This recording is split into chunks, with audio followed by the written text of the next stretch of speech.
Welcome to Nerdarchy for Nerds by Nerds. I am Nerder Doug, and tonight I'm going to unlock some amazing ideas for your D&D games with this nerd. Nerdarchy Dave, how is everyone doing tonight? How are you doing tonight, sir? Great. We're off to a great Monday start at the Nerdarchy HQ, and we're doing this chat in honor of Nerdarchy's Ted, because the topical theme features in his campaign, of which he's on route to right now for D&D in the Castle in the Yeah, air. So. basically he was like, "Hey, we should talk about keys," and then he was like, "Peace out." Yeah. So he's on his way to D&D in the castle, and hold on, wait a minute. Is anybody here going to be in Ted's session at D&D in the castle? So there's no spoilers. I think we have too many spoilers. I don't know that much about his campaign of the broad strokes. Yeah. So we're doing keys tonight because Ted's campaign that he's running in D&D in a Castle is heavily influenced by two things. One is House on the Hill Betrayal. He's got his whole like Haunted Manor adventure that he runs, and he used to run it using the tiles from the game itself, and then he would randomly pluck them, and like he keep pulling in elements from the game to run that game. And then he's been watching Lock and Key, so he's incorporating a lot of stuff from that as well. Right, and that's another thing where I haven't watched it, I'm not familiar, but I think I have the broad strokes and some of the ideas, which is essentially that these magical keys, depending on which one and which door it's used on, can just like lead to all sorts of different places. Sort of, right? Like the keys. All right, well, I won't go too deep in case someone wants to watch Lock and Key and they haven't watched it yet. But like, it's just not doors, is what I was gonna say. But you're right. All the keys have powers, right? They have specific specific powers. Only the Lock kids, that's their last name. Oh, okay. Can find the keys, right? Because they kind of whisper to them. Mm-hmm. And there's also like some eldritch elements as well. So I don't know if Ted's incorporating any of that. But also I know he's also incorporating some stuff from the Nerdarchyverse as well. Yeah, like I don't want to spoil the villains, but related to the topic, which is keys. Somebody in the chat asked for clarification. I believe he also just sort of threw into the mix a variety of keys of danger, I believe is the category that they're under, which are a collection of magical items from Mageforge, which there's still time to back right now. And they all, I really have always enjoyed how they're incorporated into the adventure that they come from, which is a trip to the Planar Zoo. But in addition to their narrative purpose in that, they're also all wands that do a variety of interesting things. Yeah, Robin developed that product, and I wonder if they were a fan of Lock and Key beforehand. It wouldn't be the show; it would have been the graphic comic or comic books. That seems likely because it's very literary, and Robin's very astute literary person. Yeah, so I would enjoy that quite a bit. So we like to use like these broad sweeping terms that can sometimes be a bit ambiguous, and keys is definitely one of those. Like, sure, like Ted's using it very specifically as keys that unlock doors or perhaps unlock powers in his game. Mm-hmm. The keys of danger in the Planar Zoo do something similar. They unlock powers and doors as well. But there's so much more you can do with with keys. When you're writing adventures. Oh yeah, it's a totally classic trope of RPGs of like special keys for special doors. It's an easy MacGuffin that's easy to understand, but also can be a motif too of just like, it's suggestive of things like, well, you're going to be dealing with locks, maybe secrets, hidden things locked away. Sure, but beyond locking and unlocking things, you have keys on a piano, organ. Oh yeah. Typewriters and keyboards have keys as well. Even bridges and things have keystones. Bridges and things have keystones. You can use a key to wind a device like a clockwork thing. Matter of fact, when we played Shadow of the Demon Lord, the first character I played, it didn't last very long, was a clockwork. And, oh yeah? Yeah, and when you crit fumble those guys, a lot of the things are, you're kind of boned until someone winds up your key. Okay. And they literally have a key somewhere on their body where it has to be turned. Yeah, so it's a pretty versatile just term to think about, and Sure. And when you're also approaching your adventures. keys also used in music as Yeah, well. Tone or pitch. You could use it on a map or as a cipher for solving that, and describing things. And also the key, it could be the key to solving a problem as well. yeah, the key piece of information or clue. So I think there's a lot of fun things that we're going to be able to put into the newsletter with this. Like I feel like there's lots of like I like putting in like adventure seeds and plot hooks Hmm. and just like little bits of ideas that a DM can take and hopefully get inspired by. Yeah, for sure. Oh yeah, I guess if you do it phonetically, as Parks mentions, there's also key. See, Yeah. we didn't get that one because these guys call it Kai. Yeah. That's next week. It'll be the I title. always wondered when I was in the dojo why everyone looked at me funny when I would scream Kai. That was a shortened Ki. You just cut out the. Well, actually, I, you know, when I was younger, it had to be explained to me, right? Like, because I think I used to yell "key," right? Uh-huh. Yeah, right. And they're like, you're just yelling "yell" because that's what that means. Oh, really? I never knew that either. Yeah. Oh well, that's Stupid funny. white boy. Yeah. One of my favorite analogies about keys and how they relate to D&D is from Matt Colville. Actually, it's an older video, but he just mentioned like sort of the kind of like rolling structure of D&D games where it's just like, you have a quest to find a key that opens a locked box, and inside that box is a key to open a box that you must then go quest for. So, it's like sort of just kind of representing that MacGuffin, but Yeah. um, and like we've said, there's so many different ways of like what a key can mean, like thematically, that like you can sort of hang your adventure hooks on that broad I always idea. liked the concept of the rogue character that was a locksmith. Oh yeah, for sure. And but they really got into the aspect of opening things, getting into things, and then like then you become like there's a term for it, right? Like What? secure, specific security that they use to breach their security in order to figure out the weak points. Oh, okay. Um, Um, yeah, and that's a really neat idea too for like, to just sort of like narratively role play your character too. Like there's a game from the 80s called Talos Lantern. I don't know if you remember that one. It was yeah, from Bard Games or something. is that the Um, one with no elves? yeah, yep. And That was all the our hack. characters, it was a really really rich setting. I really liked it a lot. I've dipped into borrowed things from that many times, the games over the years. And like all the characters, you weren't like a fighter or wizard, you were just like, you know somebody from one of those cultures, and like sort of highlighting the thing. And one of them was a locksmith, and it's like, yeah, they like that was just like your job. You were like a merchant and you sold locks, but that sort of like, to your point, it was like, well, your locks are the best because it's like I know how to break into all the locks too. And so that was like pertinent. But I think that's neat to it kind of reminds me of like tools and stuff. And I was trying to think of like, what tools would, I guess, thieves tools. I mean, that's a kind of a different way to incorporate thieves tools, because it's like, well, they're for picking locks, but maybe they're also for, like, which tools would a locksmith be proficient with, do you think? Tinker's tools, maybe, just sort They of like a use pet shop. lock picks. Well, so it depends, right? Like someone who forges a lock and crafts a lock, it would probably be like Tinker's tools.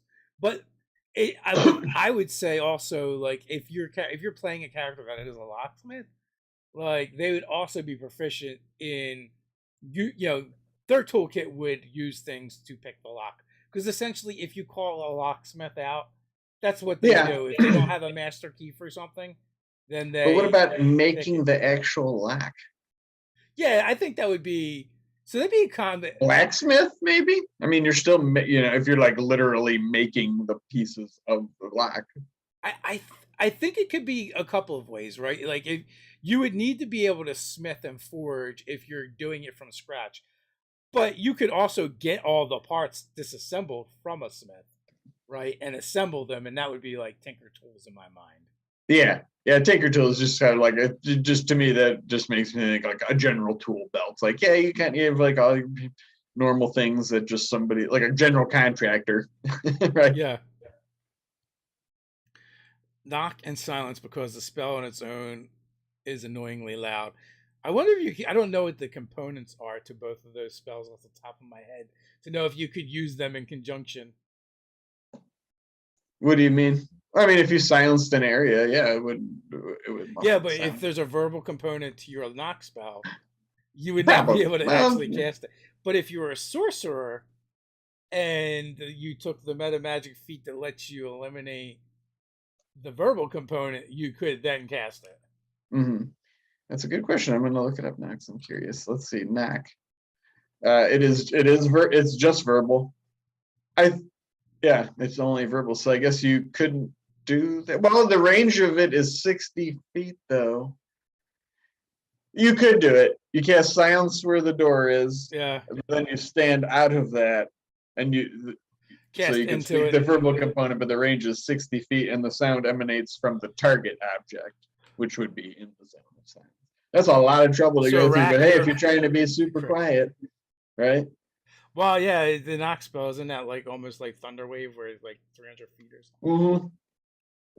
Yep. something. Yeah, or just use the Shatter spell. Or just use a key. Find the key. There's always a key to things. It's good fun. One of the things I was thinking about today in regards to this topic was like, sort of like in video games where it's like you could be the most powerful, character, like max out in the game or whatever, but it's like if there's a locked door, you just can't go past it. It's like, can't I just, explode the door, or like really like this locked door is going to keep, my 20th level barbarian back or whatever. So Yeah, sometimes in D&D you got to get creative with your keys, and it's like, well, maybe they're not exactly a key, like with teeth shaped regular key that unlocks something. It's like more of a magical lock. like you have a disc or something, you press it to another disc that's embedded in the door, and it just Yeah. opens. Yeah, I mean that's like a classic trope of fantasy adventuring, right? I mean, just finding the thing that goes in the slot that unlocks the thing so you can move forward. Yeah, I was just making a key card joke. A key card. Oh, Yeah. yeah. There's another use for the key cards. It even goes into sci-fi, which Yeah. immediately makes me think of Expedition to the Barrier Peaks. That classic Yeah. one. A big part of that was finding the right coded key cards to like get through different doors and stuff in the crash Yeah. station. Well, before we go any further, real quick, down in the description, you can find a link to Easy Roller Dice, the sponsor for this video, and also a sweet discount coupon code for their first order. It's like 25% off. You can check that out. And while you're there, also we have a link to the Zoom Mafia newsletter, and we just dropped the quick start rules over there for free. So if you sign up for that, you'll get an email with the download link in it to get Zoom Mafia. So in that is 4 playbooks, a job, which would be the quest or adventure, and the rules for playing the game. So you can check that out, and you guys should. We put a lot of work into it, and we're very proud and excited to get it out there. Hell yeah. Could be the key to a whole new path for Nerdarchy. Yeah, yeah. Hey. Well, in the Zoo Mafia games, the ones that we streamed online, there is a safe cracker that spent a lot of time opening things up. Tommy That's true. Coolman, the otter, was very good at opening doors. Yes, he was.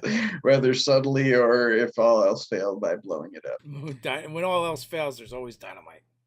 Yeah. It's like a cure-all.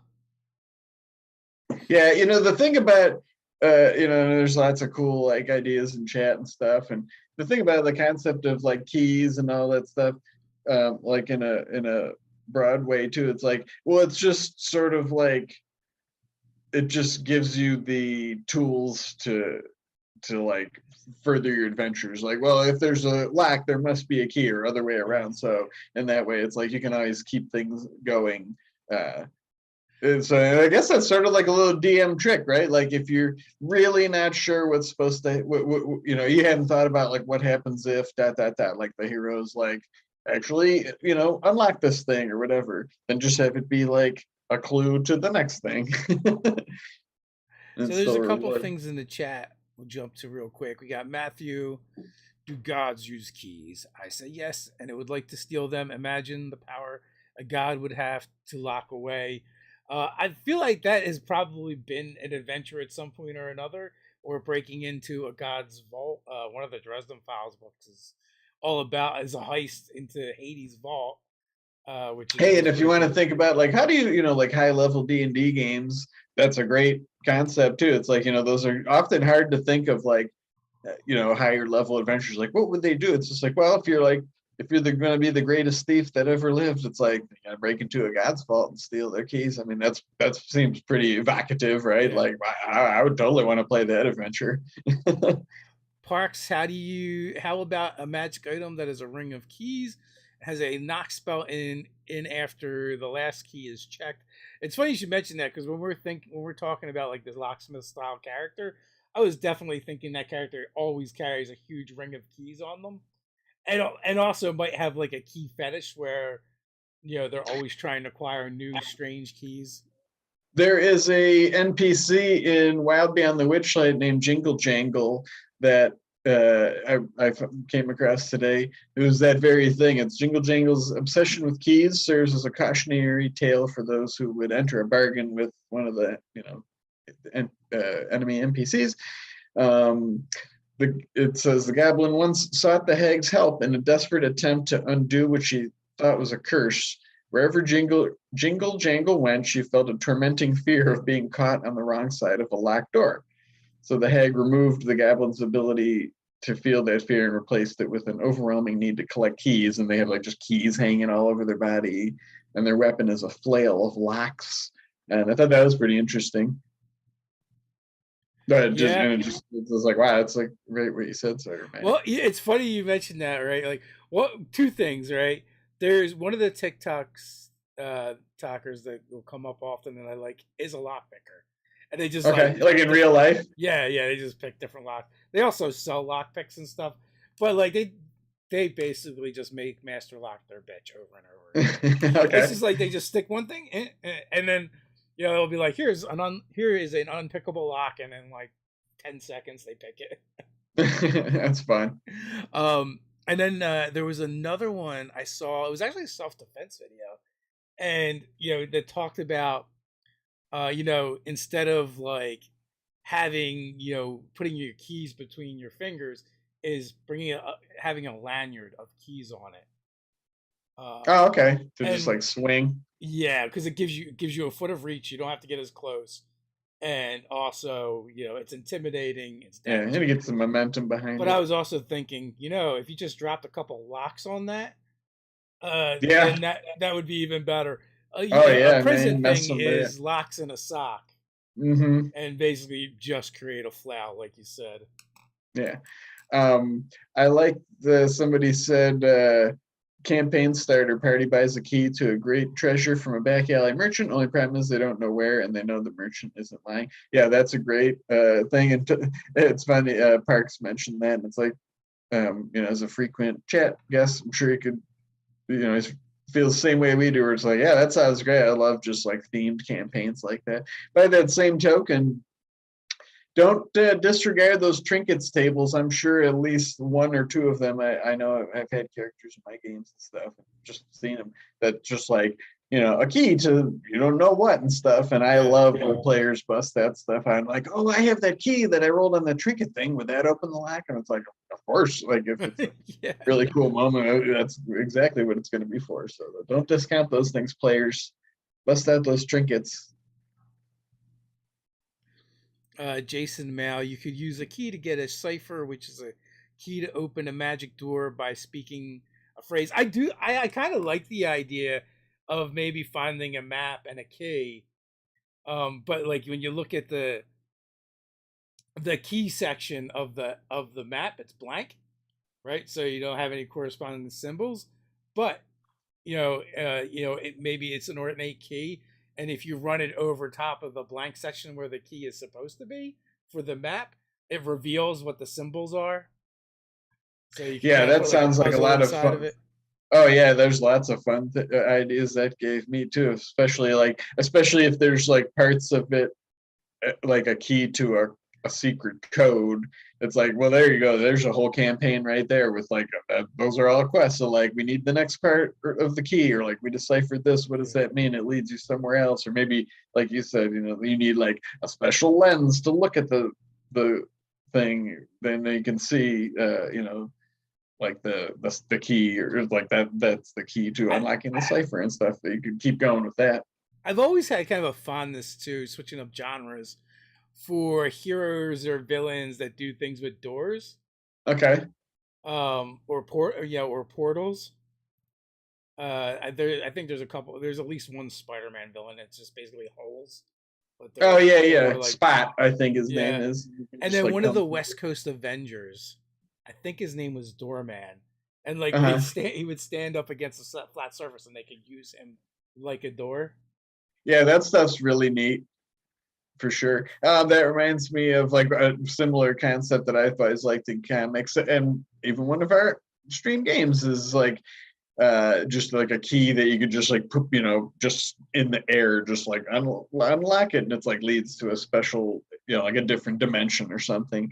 In the comics, one of the Justice League's enemies, Prometheus, had that. It called it the Ghost Zone, and it was just like a magical or cosmic key or something that just like he could just escape into this area. And then Steven's character in Just Quest 2 had his mansion, which was similar. Yeah, it took me a minute to figure out which game you were talking about, and I was like, "Oh, right, the mansion." Yeah, which we had tons of fun with. And even though that was a pretty powerful asset to have, it's like I like that kind of stuff. Yeah. Well, It's it just also like, what it was it is it the Mysterious Mansion in DC Comics? yeah, there's like the House of Mystery. Yeah. That's what I was thinking of. Yeah, with Hmm. Constantine. That's what I was kind of Yeah. that's what his house kind of made me think of his mansion. Yeah, and I love that idea too of just like, maybe there's like a magical door, and like in your campaign, depending on what key you use to open it, leads to different things. So you could have all kinds of stuff, and that seems like a great place to like have as your home base, right?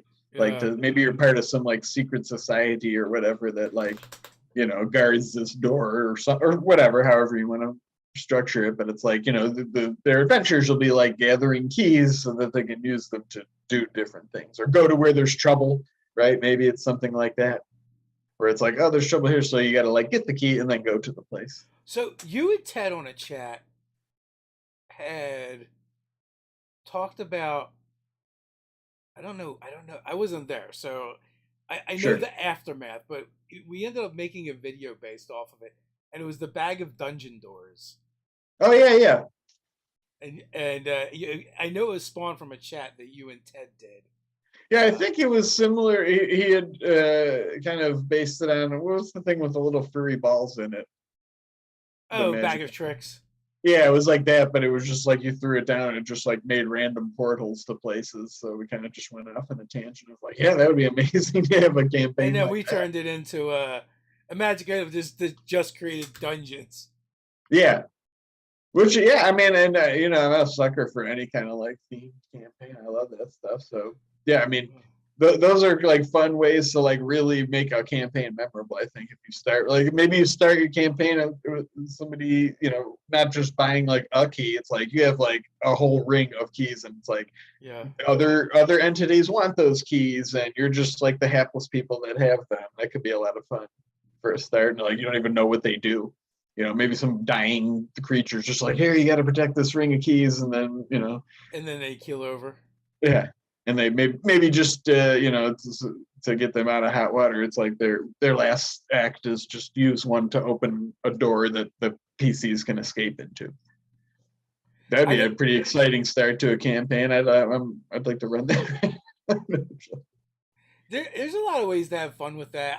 Doors that shouldn't be there that are that Hmm. appear that you access. I mean, even in the Scarlet Sisterhood, one of the episodes was because they hired a gnome tinkerer to figure out the heating to their bathhouse Hmm. that they built, and he made some shortcuts and definitely tapped into the elemental plane of fire, which unfortunately allowed creatures from that plane to kind of slip through into their bathhouse, and also suck them a palace on the elemental plane of fire, and they had like a little adventure there, and then they had to figure out how to get back and shut the portal so fire creatures don't keep pouring through.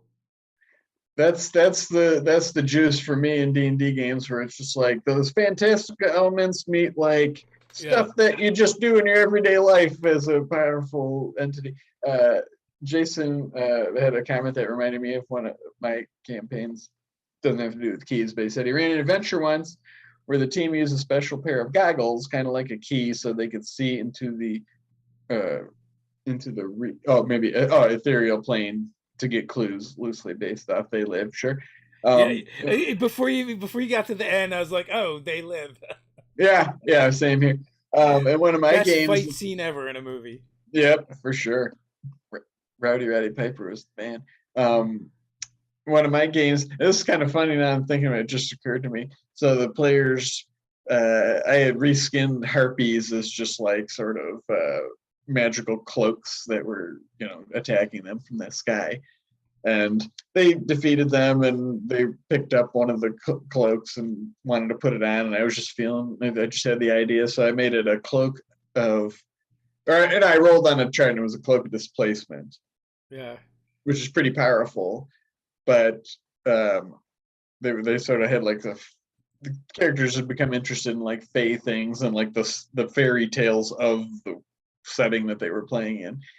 And so I had it where like if he put the hood up, he was blind, like the blinded condition, but he could see the Feywild, which in my imagination is just like right on top of the real world.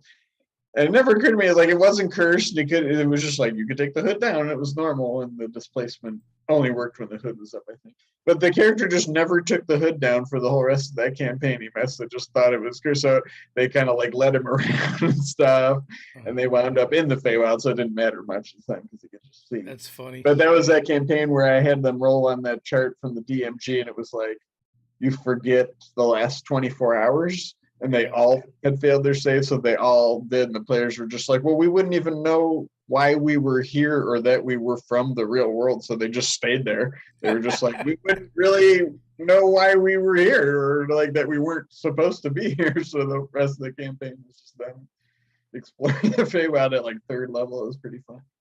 Sorry, that was a tangent, but that comment just reminded me of it. That's fine. That is funny, though. It's also cool because your players bought into it. Yeah. Like there's so many games I played in where the players would have figured out how to would have spent so much time trying to figure out how to not buy into it. Yeah. And I guess they just went with it because it was fun and it's kind of silly, but also just like, like they said, they had already been interested. Like, it's like, oh, this is where those stories came from, like from this realm. So they were just totally into it. So Parks, a little off topic, a cool weapon for a bard would be a giant tuning fork that did sonic damage as well as sang in the right key. Woohoo, brought it back around. Yeah, so the funny thing about that would just be a bident? Do they call them a bident? Yeah. That is cool. So it is kind of a thing. Fun fact, my brother Ryan, some of you may remember from our earlier videos, he had this procedure done because he had one arm that was shorter than the other to lengthen it, where they like surgically break the bone and then put this big like metal cage around it. And he was living with me, and my disciplinary threat for him was a tuning fork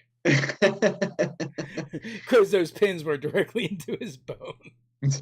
To expand on that idea too, it's like that could be a cool puzzle and stuff. I mean, like especially, and it's sort of like a reward for those characters for whom, like, whether it's a bard or just anybody who, like, wants their character is a singer, or they focus on performance or anything like that. It could just be a cool like puzzle to overcome too, where they have to sing in the right key, to your point of bringing it back around. And that would be cool. Although I do like the idea of the giant tuning fork weapon for the bard, almost like a staff that enhances their spells that have thunder components to them, I guess. Sure, which they do have a lot. Didn't we do a video recently, or were we just talking about it? We're like, wow, but a lot, like all the thunder spells are parts. Oh yeah, it was when me and Ted were talking about sound. I think that was the topic. We were looking it up. because that used to be actual like damage type, like Sonic and Bards had many spells that were based on. Yeah, yeah. I guess the Sonic isn't very Ooh, fantasy-ish. we got a question from Ratch Darastrix. Okay, so a level 10 character, 5 levels in Barbarian Berserker, 5 levels in Fighter. Is this better than all 10 in one or the other? What do you think? You go first.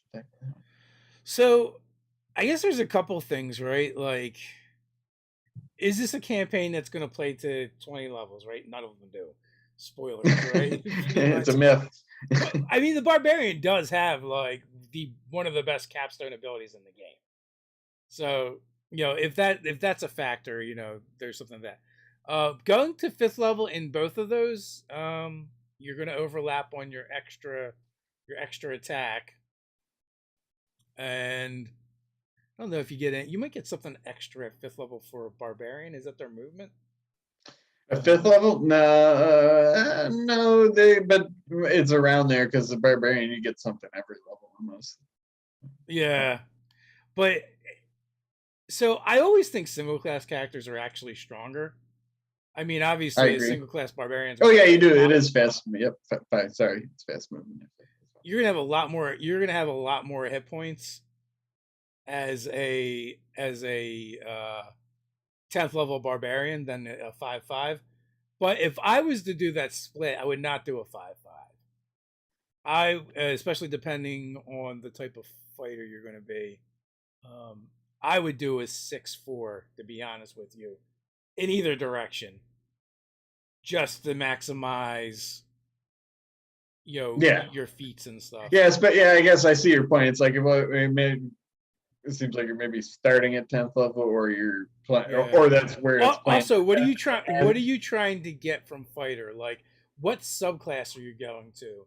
Because also an eighth level barbarian and a second level fighter, it would Yeah, be really good as well because you don't get any better in action surge. You get the fighting style, you get second wind just from those first two levels are really packed.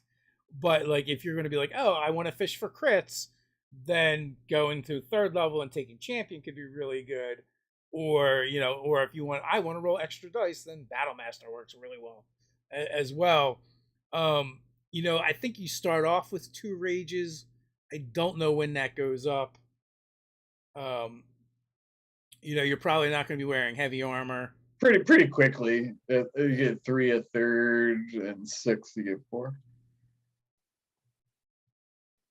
How would you make Michael wants to know how would you make a mix of Dark Dragon and Drow, but it's spelled like Al with a DR in front of it. You mean I don't understand? Like Yeah, I don't know. And also to me, it makes me think of like a half deep deep dragon, and then yeah, I guess yeah, I would yeah. I mean, I guess that's with on top of a drow, you could do something like that. It depends what you're trying to do, but anything you add to dragon generally lessens dragon. yeah. Like unless you're adding like fiend or something of that nature, or a ghost or some kind of undead. A lot of times, Yeah. no worries, Michael. I'm just busting your chops. But yeah, I think a cool combination would be like a half deep dragon slapped up on top of drow. I guess I just feel like it would be so dragony. It's like, what is the drought like? Well, there's the half dragon template, right? Yeah. So basically, it's humanoid, and you're going to add some dragon features on top of the drow. What you're getting is the drow, and depending on how strong of a NPC you're trying to create or a monster you're trying to create would determine like, well, which drow do you want to use to add it to? Yeah. Because the thing itself doesn't give you much. It gives you, I think, resistance or immunity and like a breath weapon. What, the half dragon template? Yeah, the half dragon. So it's like I think it feels like something that Wizards of the Coast like half thought about, and then said, "Nah, we're not going to go down this road." Because there's only a couple of templates, and I think They're all in like the very early books. Didn't one pop up recently? Maybe it was in a UA a while back or something. But I remember busting your chops because you're like, they never use templates, and so every time I Oh, see and them, they did one again. Maybe that yeah, but that's a spite template. That's much different. They just did it to spite me. just you. Yeah, just me. Did they add Deep Dragons back with Fizzbands? I think so. There's some kind of dark dragon, and there's also the moon dragons. And I think they actually both have the same breath. I just remember seeing some recently. People pointed that out. They're like, that was kind of seems like weak fast. Yeah, Well, the question about the multi-class split, yeah, that is interesting.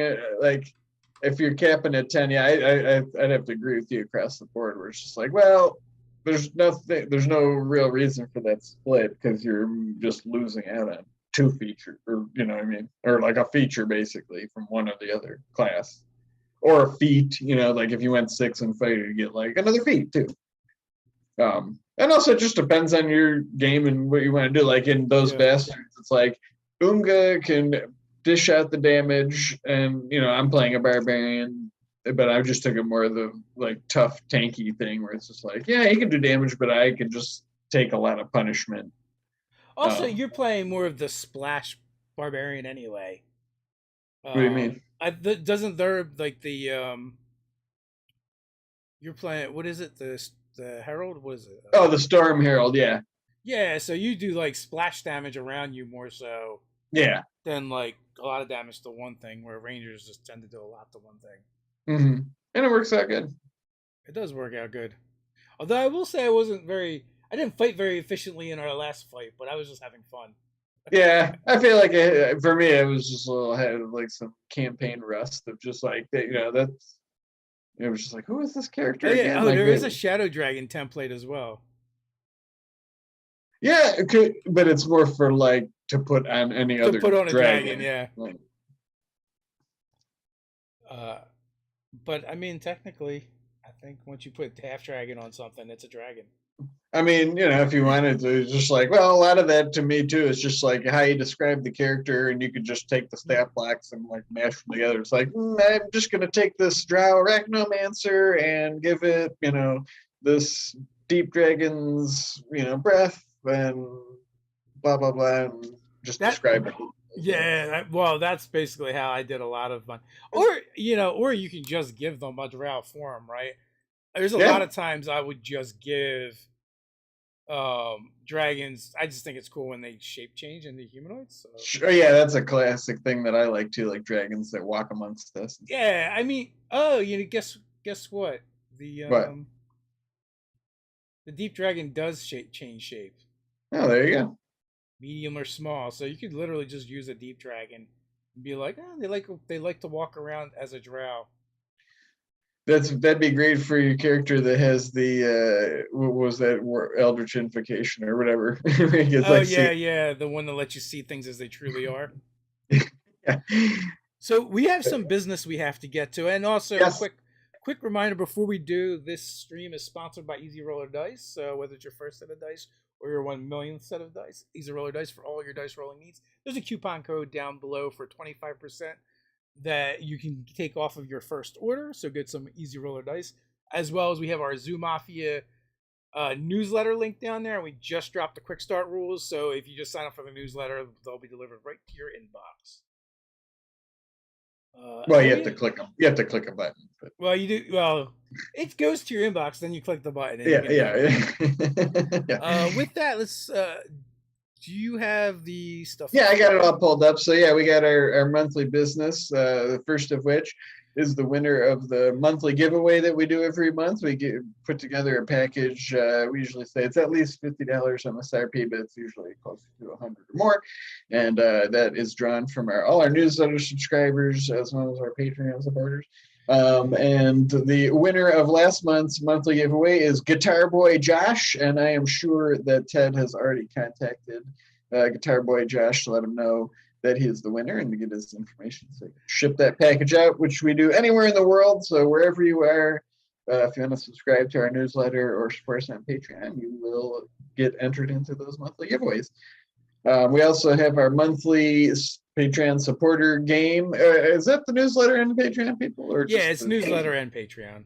So yeah, those same group of people. Another added benefit. Oh, wait. It's the newsletter and not the Patreon. Yeah, yes. Yeah, so there's another benefit those people get is opportunity to game with us. We run a game every month for people, and this month, Nerdarchy's Ted is running the game. The date of that game and time is to be determined, but I'm sure he will take care of that when he gets back from D&D in the castle. And the players in that game are, and I don't know if this is their screen name or misspelling or whatever, but Unknown, Cheesy Snack, Eric, Andrew Campbell, George Costigan, JD, Dan Arola, Cole, Gary, and Toby. And we usually do the first 5 people out of those people to get back to us in the affirmative, get to roll some funny shaped dice with us and play some D&D. Yes, so if you're one of those people, keep an eye on your inbox. Mm-hmm.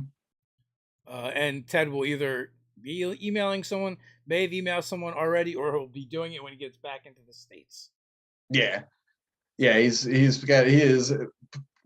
put his focus on his D&D in a castle campaign, which I think is going to be amazing for the players. We've talked about it and shared ideas back and forth a bit.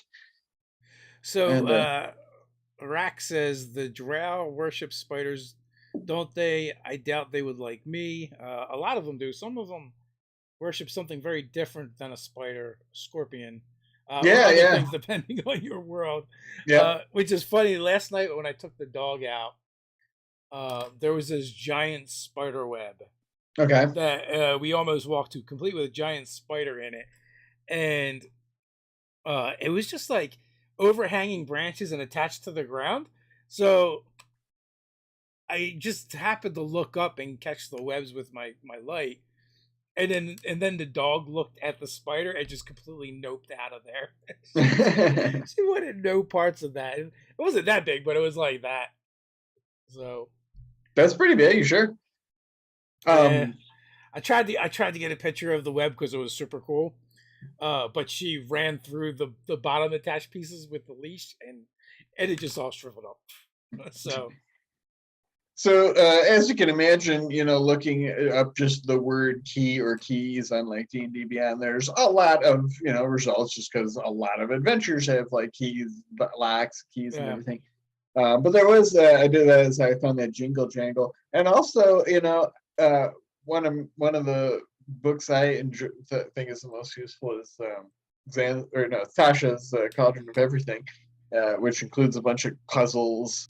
And one of them is called Skeleton Keys. I thought it's a pretty good puzzle. It's not super difficult, but then again, there's that meme about like, hey, I got a book of puzzles for kindergartners, and I had my D&D group stumped for hours. So, an easy puzzle could go a long way.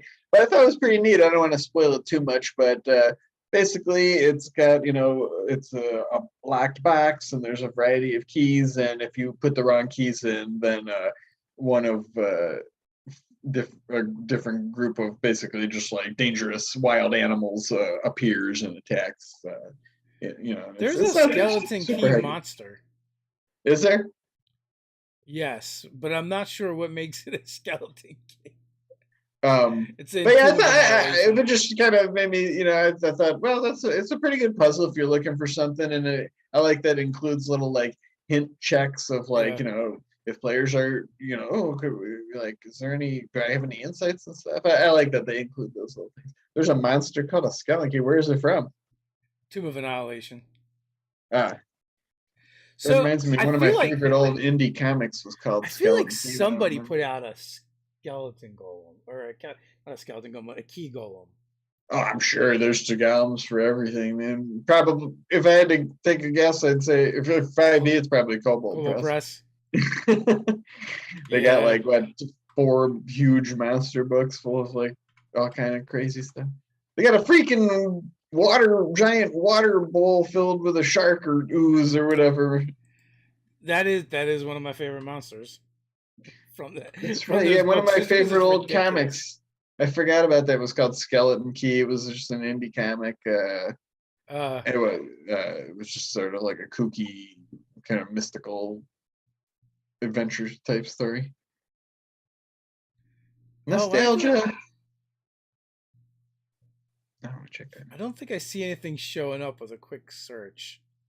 Oh, that But I could have monster. sworn I've seen a key golem someplace. It's got to be I'm somewhere. sure. There's golems. If there's some substance, somebody made a golem out Someone's of it. made a golem. If not, I'm making a golem from keys. Also, like I also like the how the Warforged have the integrated tools. Uh-huh. I do love the idea of making them thieves' tools, Oh so yeah, they're it's just like like yeah. yeah. Put Or the maybe they finger in the art to line. it and like just their chest opens up. Yeah. For sure.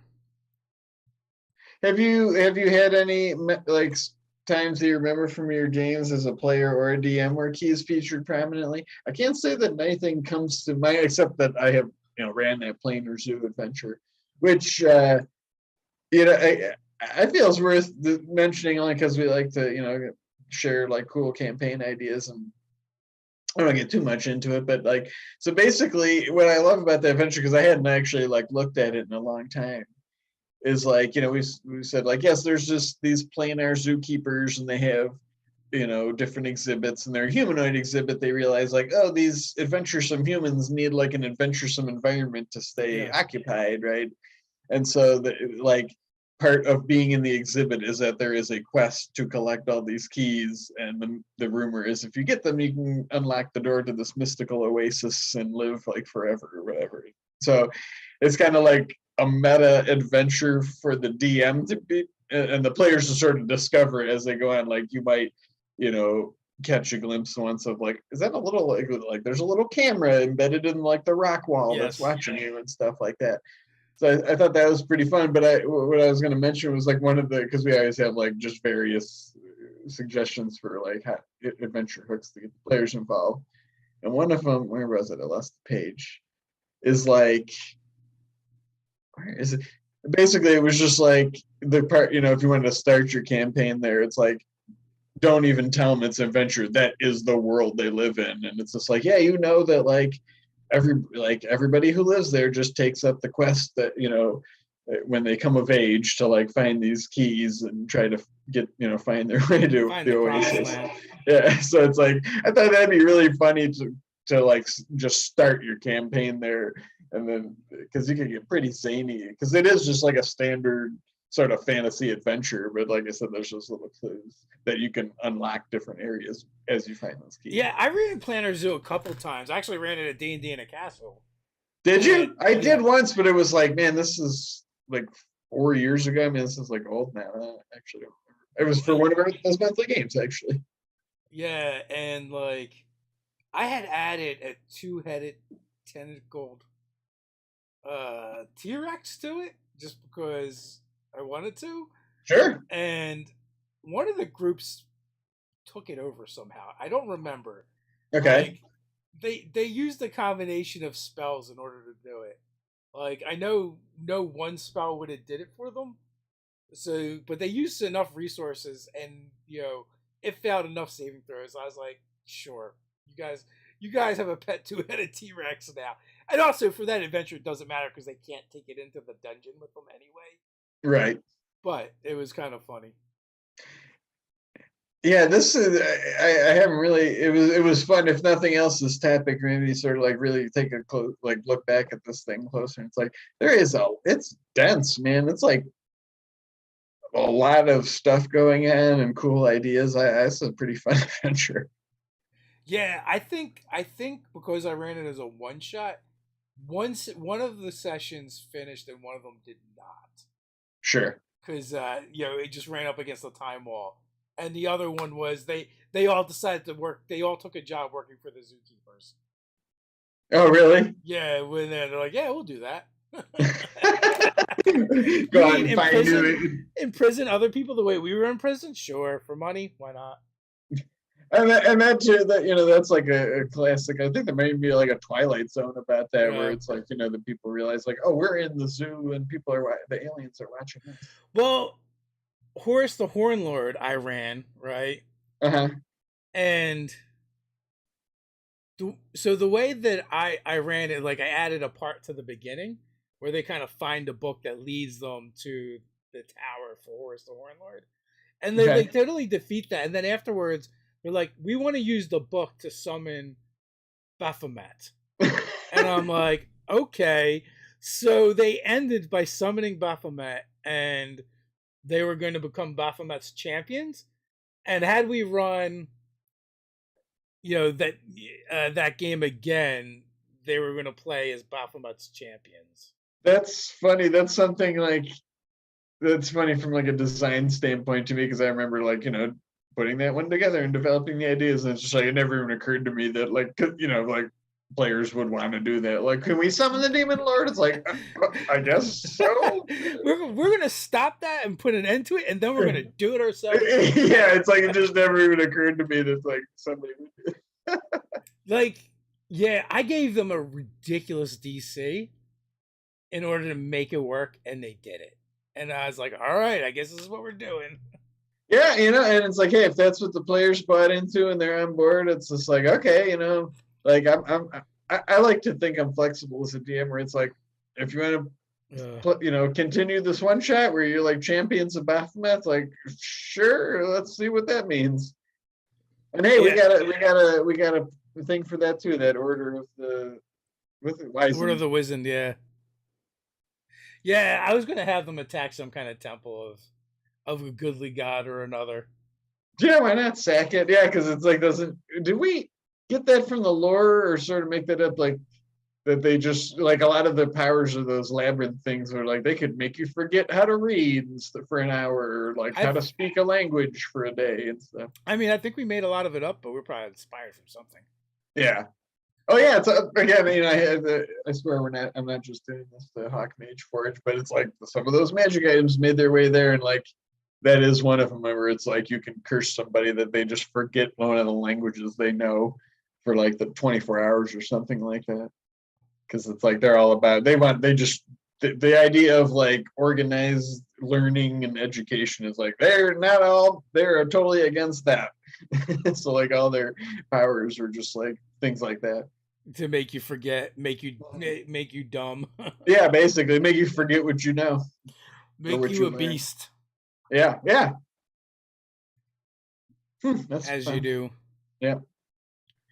Got Mr. Rob's cleaning service in the house. That's always nice when that name pops up. Yeah, he's used a lot of keys a lot of ways.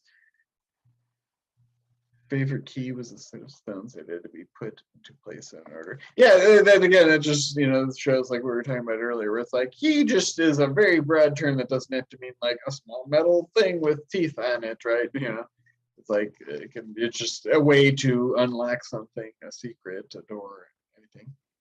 I mean, it makes the perfect MacGuffin to throw into a campaign. For sure. But it could be that, or it could be so much more, depending on what you're looking for. Yeah, because it's like, everybody knows what a key is, and it's, and easy to understand. It says a lot, right? It's not like, even more than, a classic, like a crystal that fits into this thing. It's like, well, key, everybody knows what a key is. And when it's, it opens you're not like, what's going to happen when we put the key in? It's like, it's going to unlock. Like that, like, you know what to expect at least a little bit.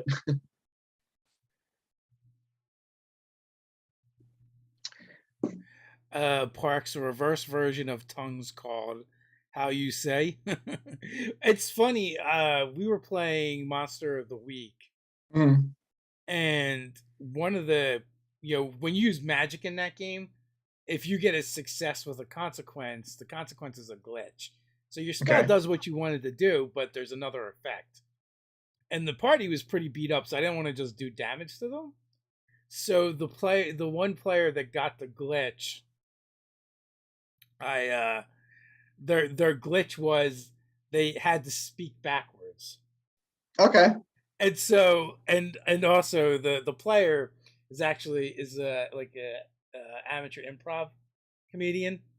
Okay. So he was like typing everything into his phone that he wanted to say and then reading it to us backwards. Oh, nice. So and then the other players had to try and figure out what he was talking about. That was pretty impressive. So, and one game I played long ago, I just remembered this. Like there was, a series of different doors. It was very sort of like linear dungeon where it's like, there's a blue gate, and you find like a sapphire key or what. Oh, hey, what's that? A super chat. Oh, well, sorry, we're gonna put my story on hold for super chat. Trying to optimize this idea as much as possible is from Sleepy Gaunt. Thank you for the super chat. A Thrycreen wielding a bludgeoning weapon, slashing weapon, and piercing weapon at the same time for a playstyle of using whichever weapon would best suits the current situation. I mean, you could do that and throw a shield on there with the Thrycreen. Yeah, I think that's a great idea. There is not as many 5e creatures that have like vulnerabilities and things like that, but I certainly think it's fun. And also, as somebody for whom, just from like a role playing thing, I like Your characters like I character don't does know, that. Vent. Yeah, Yeah. yeah, where you just like, well, there's a reason why you have them, and even if it's not like mechanically, you know, Yeah. superior or important, it certainly is cool to flavor your attacks and use those things. Sure. So, but That's, as far as like optimizing, I mean, it's not, obviously you're a fighter. I would take Crusher, Piercer, and Slasher because those are just great feats, and it's like that way, whatever you feel like using is going to be pretty do a cool thing, right? yeah, you could definitely do that. And I mean, it's going to take a little while, but by 8th level, you could have them all. But you're Yeah, also trading a lot of ASIs for that.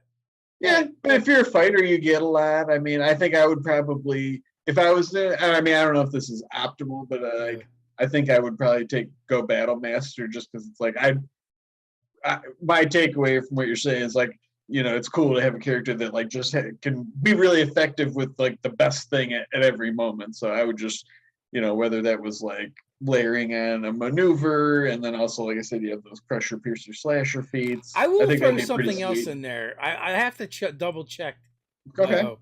But I believe all those feats do have an extra effect when you crit. So And are like they also half beats too? they're all half feats. So that's kind of like making up for those ASIs as well. Yeah, so you're only losing 3 points, but you're gaining some cool abilities. Yeah. And then if And you're a battle master, maybe on top of it, you can really control the battlefield in unique ways. Or a champion, like to your point, if is that what you're going to say? yeah, Because if that's you're that's critical, what I was gonna see. It doesn't say a natural 20, it says on a crit. So if you were to take all three of those and you were to go if you were to go champion, at least 3 levels of champion with whatever else you're gonna do, I would also say you want to be a fighter if you're gonna go, feet heavy like that. But then yeah, on a 19 or a 20, you get to do those extra effects. yeah, they mention some artificer levels in there. That'd be interesting to flavor it, and I'm not crunching the math, and I'm not super good at that anyway. But I think that would maybe add cool flavor and maybe some different options, but it would kind of be a wash, and you might like if you really wanted to optimize, you'd probably be better off staying as a fighter more, right? Yeah, because it's But gonna again, take I so don't, long to do it. Yeah, and right? the idea that you're gonna take Great Weapon Master and Sharpshooter as well, like that's the maximum number of feats you get anyway, right? So it's Like, and sort of, like we were talking about earlier with Rack's question about multiclassing. It's just like in my mind, if you want, like, the ultimate fighter is a fighter. Like, any more levels you take a fighter, just going to make you a better fighter. And those other things are just like you might do damage a different way. Like, oh, and there's like the booming blade damage too. But it's like, but if you took another level fighter, it's highly likely that you would have got a feed or another maneuver that would just do that also without muddying the waters with magic. that I know a lot of people are unhappy about the 1D&D crit rules. Uh but I kind of like them because the crit rules they really, as they are, kind of eclipse the fighter and the barbarian. If you're playing a rogue or a paladin, it's Mm-hmm. not even close, because Yeah. even with several crits, for a fighter or a barbarian to equal, until you get to brutal crits for the barbarian at least. Yeah. for it to equal what like a paladin's going to do or a rogue's going to do with their single crit, with their sneak attack or their smite is Right. pretty disgusting. Yeah. And who knows what those features will be too? I'm sure they might. I'm not sure, but they could very well tweak them as well to do Yeah, different so things. I feel like while it's a nerf for some classes, in a certain way it brings them back on in par with the fighter. Yeah, for sure. So, which some people may or may not care about. Tom Harris, hey gentlemen, how about a story or a game where the revolutionary path of a satellite acts as a key to unlocking a gate that prevents some Cthulhu-esque elder god from entering the prime material? I think that'd be an awesome, sci-fi game or modern game Yeah, where or even that's a fantasy part of it. game. I mean, a set. It could just be watching when the stars as they move across the sky, and when the stars are right, then something happens. So that'd be a cool like ticking clock for the characters to, like, oh, like you check, the night sky or whatever, and it's like, yeah, it's a little closer. The stars are different. Oh, that's a big part of those Bastards game. The stars are missing. They're moving. Yeah. They're portending huge things. It's highly engaging for the players, I must say. I like that stuff. Well, yeah. So like the idea of giant rune stones being cast into the heavens to circle the earth and acting as like a barrier or something could be a cool idea. And like in order for this elder being to come into this world, Yeah, they have to be destroyed or pulled back down to the world. So that could be kind of a cool story as well. for sure. You could do Um, something with. Real quick, I hope we helped it. Yeah, their sleepy guy. They mentioned the fact that like the crusher and those Yeah. feats do different things. If it helps too, it's like I think that's just a super cool character concept. I'm already picturing in my mind. That sounds like a lot of fun and like pretty fun to have in your party too. Yeah, I mean, and I also like the idea of using thrown weapons over like a crossbow or bow or things like that. And also, like, they have to be, I think, like, depending on how you wanted to do it, like, if I was doing it, one, I would probably use a shield. And then I would use a regular weapon in my regular hand, and then in my light weapons in my smaller arms, which could be things like darts, throwing hammers. um you know I'm not sure where the whip would fall. You have to figure out your configuration, but daggers, things like that. There's definitely plenty of ways to get the different damage types. Got to uh reflavor something as like, what was it, a chatka? oh yeah, yeah, or just use That I chutkas. think they made, right. I think that was like in third edition, at least. Like that was a racial ability. Like you could basically They like spit on sand or whatever, and they and would you make it, like, yeah. But they yeah. they do have them statted out, so like if your DMs won't let you use them, Oh, are they in like it's in the their stat block. monster entry? Oh Yeah, yeah, I because never thought. Yeah, that's true. in my Under the Dome game, they had gotten Githkas and Chakas, and but in that game they're made of, the blades are actually made out of crystals, Okay, sure, of and course. they're considered magic weapons. No pluses or Oh yeah. anything, but yeah, but you can use those because they can be thrown and they can be used to slash with. Uh So huh. you could definitely mix it up depending on how generous your GM is. Yeah, pretty cool. Thrycreen are just neat. I mean, there's just something neat about it. It always reminded me. Do you remember that game Yar's Revenge for the Atari? Oh yeah, the I always bugs, thought it. space Yeah. bugs. Then they came with a little comic, and they were Thrycreenish. Yeah, yeah. Did you say for Atari? Yeah, 2600. I remember playing in an arcade too. Oh yeah. Yeah, I mean all those games were in arcade. Well, we are 5, 6 past. Oh wow. So it's that time. Just give the Thrycreen lightsabers. I'm there for it. That sounds cool to me. Being insectoid, they're prone to anything like a bug zapper. Go for it. But with that, we're going to wrap things up. We will be back, not tomorrow night because Ted is in the UK. So those bastards is going to be on hiatus. Thanks for the super chat again. I'll be back Friday afternoon, 12 p.m. Eastern time. We're gonna have Rick Hines on. We're gonna be Oh, talking about the Crow RPG that he's working on, which is also based off of fifth edition, rules as well. So we've got that going on. And until next time, stay nerdy. stay nerdy.